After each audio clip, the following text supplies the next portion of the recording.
Hey, how's it going? So, in my last video, I said I came up with some ideas for, some videos and stuff. So, figured, go ahead and record those. So, I saw someone else had taken a different approach on, you know, uh, camera challenges and stuff, and they had challenged, they had made up some rules and stuff for, to kind of push your photography and push yourself and challenge yourself. And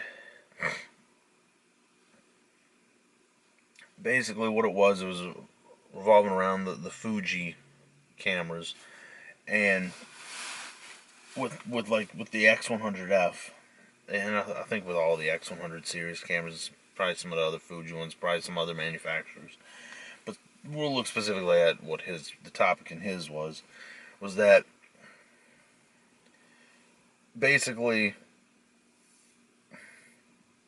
you know, basically using the camera, even though it's a digital camera, using it like a 35 millimeter camera, or whatever film, but shooting like an old school film camera, limiting yourself to, 24 or 36 or whatever photos. And I guess you could, take more there, because you could have always had a second roll of film, but, you know, basically treating your shooting like you're shooting film. You can't delete if you know you missed focus or overexposed. But basically treating it like a film camera. Not using the electronic viewfinder, or if you do, you turn it off where it lets you see what your exposure would be like. I mean, he said, it's like you can adjust the challenge for your skill level. So, maybe you want to go all complete manual, manual focus and everything. But you basically challenge yourself. And that's kind of the topic of today. I mean, it took a minute to get to it, but giving yourself challenges to where you're not just saying, "Hey, I'm going to go out and take pictures today." You could today I'm going to take pictures of green objects or green things, whatever. Or you want to take pictures of lines. Right now I'm recording this in a parking lot. I mean, I could say, hey, I want to take pictures of parallel lines. So, a row of posts, fence posts, or parking lot lines, or something like that. A row of trees. Those could be your subject. Columns, stuff like that. But giving yourself, not just saying, hey, I'm going to go take pictures, but actually giving yourself a goal and a theme, maybe to, limiting yourself either with a challenge of a subject, or limiting yourself with as far as, what gear you're going to shoot with. And I've done that a few times with the, limiting yourself with the gear is, it was back when I was shooting Canon. But the same applies, nowadays, regardless of what brand you're shooting. But not, if you're going to limit your equipment, not bringing all of your camera bodies, all of your lenses, your adapters, your filters, and all this stuff, just bringing, maybe say one camera body, one lens, and one modifier, or one camera, one lens, and just seeing what you can do with that setup. And chances are there may be shots that you see that you may have been able to capture better had you brought your wide angle, had you brought this, but that's not really the point of the whole challenge. It's to you know add a little bit more, just add a little fun, give you know say it's been raining or something, it's just real gloomy, you don't really want to do anything. You could once it stopped raining, unless you have a weather sealed camera, you may not want to go out in the rain. But taking reflection photos, and that could be your daily, your challenge for the photos for that day. But it could maybe even be to use a creative mode that's built into your camera and just. But I think that's a good way to help push your photography.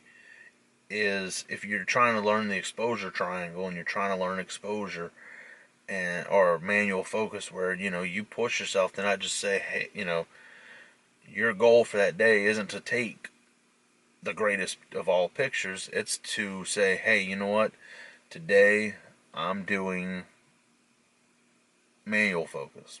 Today I'm gonna put my aperture, my shutter speed in auto mode, and I'm just gonna control the ISO. I just want to practice with that and see what that does.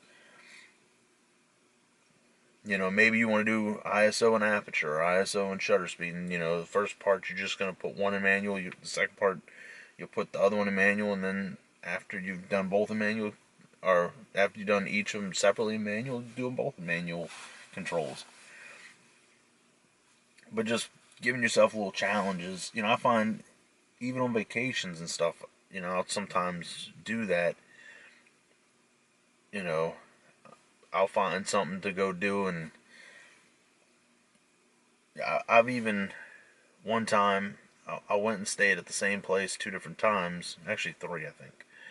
But basically, the hotel I was at, one time I went and took photos from the hotel. I only went east.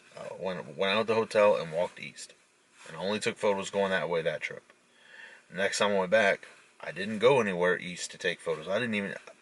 I think I went over there because that was how you went and got by the beach, and I walked on the beach for a little bit. But the next time I didn't. I didn't take photos on that side though. I went the other direction and took photos. And it's like I said, it's challenging yourself, because it's like I could go back, but I've taken the photos that I wanted from that side. I went at different times of day. I got different light. I got long exposure stuff. I did all I would have been doing is I would have, in my mind, I would have spent more time looking for a photo that I didn't capture last time. Now, there could have, if there'd have been something where it was like, I got this last time, but I really wish I would have got this picture from this spot instead of where I did it from this spot. Then yeah, I'd change up, maybe and go back there. But that wasn't the case, so I didn't do that. But like I said, just giving yourself challenges and seeing what your results are, and it doesn't even have to be. This is something you could do, in your house, in your neighborhood.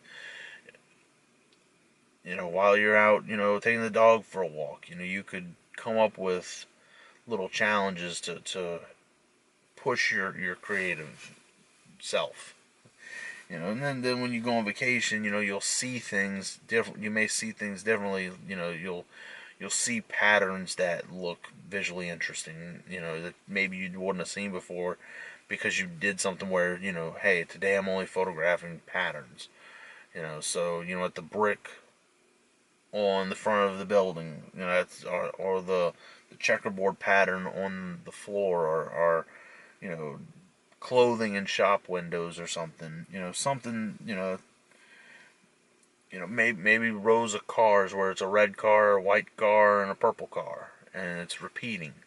Or it's a white car and then a car of some color, and then it's a white car and a car of some color, or any colored car, and you look for things that you wouldn't have noticed before. So, and I see now. It's like when I go places. That's why, like, when I'm on vacations and stuff, a lot of times, I won't even lift my camera. I'll take plenty of pictures, sure, but I've gotten to the point with my photography is like, I know whether or not that image is going to look good or not. I don't need to lift my camera and take a picture of it, and it's like, someone you're with, hey, take a picture of that. No, it's nothing to me. It doesn't. My mind doesn't. My eye's not drawn to anything, that scene offers. There's nothing that I want to capture. You know, Now in their eye, they might be seeing something that's amazing with it, but and that's kind of the thing is, each of us sees a scene differently. You know, like this parking lot, for instance. I could find something in here that's interesting, and you're like, it's a parking lot. But I'm trying to think of something to be interesting about it, but maybe the arrows that are really worn down, and just showing the aging and stuff, and just getting a photo that just shows that arrow, or a pothole in the parking lot, or just you could even go getting close-ups of a piece of trash in the parking lot that's right next to the where the lines to divide the parking spots intersect. Anything. So go come up with a challenge that or you could probably even find some online if you're even having trouble coming up with a challenge. But find a challenge that it can push your skill level. It can be right there on your skill level, or it can be something that you've always done auto mode, and today you're gonna throw every control in manual and just figure it out, and just experiment. Go with your challenge. It's your challenge. You're not. No matter if it's not a success or fail challenge, it's a. Don't look at it as a success or a failure challenge. Look at it as you're learning and enhancing your photography skills and creativity and stuff. So even if you go out there and you take one image, but you said, hey, I'm doing all manual controls, and you take one image and the exposure's right and the focus is bang on where it needs to be, hey, it doesn't matter if it was a picture of, the downspout on your neighbor's garage. You nailed exposure, you nailed the focus. It's a success, And that's, where you got to look at these challenges. It's really just to help you, not to, I went out, tried to do this, and I didn't. I got one photo, whoop-de-doo. No, look at it, give yourself credit. You got one photo. Otherwise you'd probably sat on a computer watching videos like this. So anyway, have a good one. If you come up with some photography challenges and stuff, or if you've given yourself challenges in the past, as far as your photography and stuff, and different little creative challenges you've done, I'd be interested to hear and see what type of stuff, because there may be somebody else that's looking for a challenge to push themselves, and they may get a good idea of something that they want to do. So, or they may just take the comment section and take a picture of it and start at the first comment and continue on through everything everybody's done, and just have fun. So, thanks for watching. Have a good one.